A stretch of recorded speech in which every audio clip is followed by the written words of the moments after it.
नमस्कार शेतकरी मित्रांनो, आजपासून आपण सुरू करतोय टोमॅटो पिका संदर्भातील एक 10 दिवसांची संपूर्ण सिरीज। या सिरीज मध्ये आपण पाहणार आहोत की टोमॅटो पिकामध्ये आपल्याला कोणकोणत्या अडचणी येत असतात आणि त्या अडचणींवरती आपल्याला मात कशी करायची आहे, त्याचबरोबर एकरी 700 ते 800 कॅरेट माल कसा काढायचा आहे, या सिरीज मध्ये आपण या संपूर्ण गोष्टी पाहणार आहोत। शेतकरी मित्रांनो, ही सिरीज संपूर्ण पहा आणि आपल्या चॅनलला सबस्क्राईब करून ठेवा, जेणेकरून तुमच्यापर्यंत या सिरीजच्या माध्यमातून तुमचे सर्व प्रश्नांची उत्तरे तुम्हाला मिळत राहतील। तर शेतकरी मित्रांनो, आज आपला पहिला दिवस आहे आणि आज आपण पाहणार आहोत की टोमॅटो पिकामध्ये बेसल डोस देणं गरजेचं का आहे।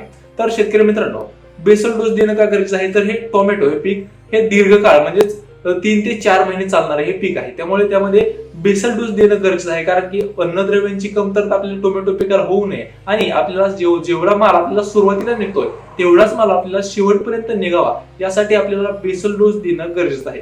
तर या बेसल डोस मध्ये आपल्याला कोणकोणत्या गोष्टी ऍड करायच्या आहेत, तर यामध्ये पहिले आपल्याला घ्यायचे आहे की 100 किलो एमओपी घ्यायचे आहे, त्याचबरोबर 100 किलो डीएपी घ्यायचं आहे आणि त्याचबरोबर तुम्हाला एक पिशवी कृषी वर्धांची घ्यायची आहे, जेणेकरून एनपीके संपूर्ण बॅक्टेरिया जे आहे ते कायमस्वरूपी म्हणजेच आपल्या 3-4 महिने जो आपला टोमॅटो चालणार आहे त्यामध्ये आपल्याला आवश्यकता आहे। कारण की जेवढं खत आपल्याला आपण टाकणार आहे, आपण वॉटर सोल्युबल पद्धतीने देणार आहे, त्या सर्वच खतांचं विघटन करण्यासाठी आपल्याला कृषी वरदान हे गरजेचं लागणार आहे। त्याचबरोबर कृषी वरदानमध्ये अनेक घटक आहेत, ज्याच्या माध्यमातून एनपीके ला सर्वोत्तम पर्याय हे कृषी वरदान ठरत आहे। तुम्ही जरी 100 किलो डीएपी आणि 100 किलो एमओपी जरी नाही टाकलं आणि 100 किलो कृषी वरदान त्याचबरोबर त्यासोबत 10 किलो ह्युमिक दाणेदार आणि 10 किलो मायक्रो डिफेन्स म्हणजेच मायक्रोन्यूट्रिएंट्स हे 10 किलोचे किट आहे, ते जरी तुम्ही टाकलं तरी तुम्हाला टोमॅटो पिकामध्ये विक्रमी उत्पादन काढण्यास काही अडचण येणार नाहीये। तर शेतकरी मित्रांनो, टोमॅटो मध्ये बेसल डोस टाकणं का गरजेचं आहे ते आपल्याला लक्षात घेणं गरजेचं आहे की टोमॅटो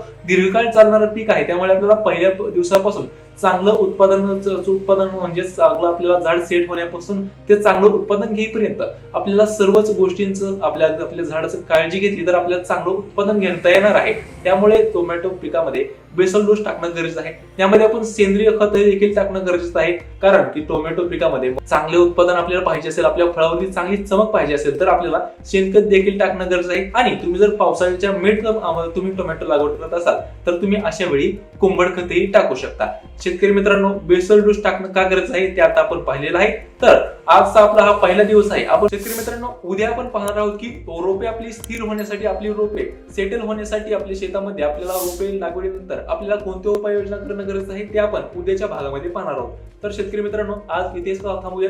आपल्या चॅनलला सबस्क्राईब करून ठेवा, जेणेकरून तुम्हाला 10 दिवसामध्ये टोमॅटो पिका संदर्भातील संपूर्ण माहिती मिळत राहील।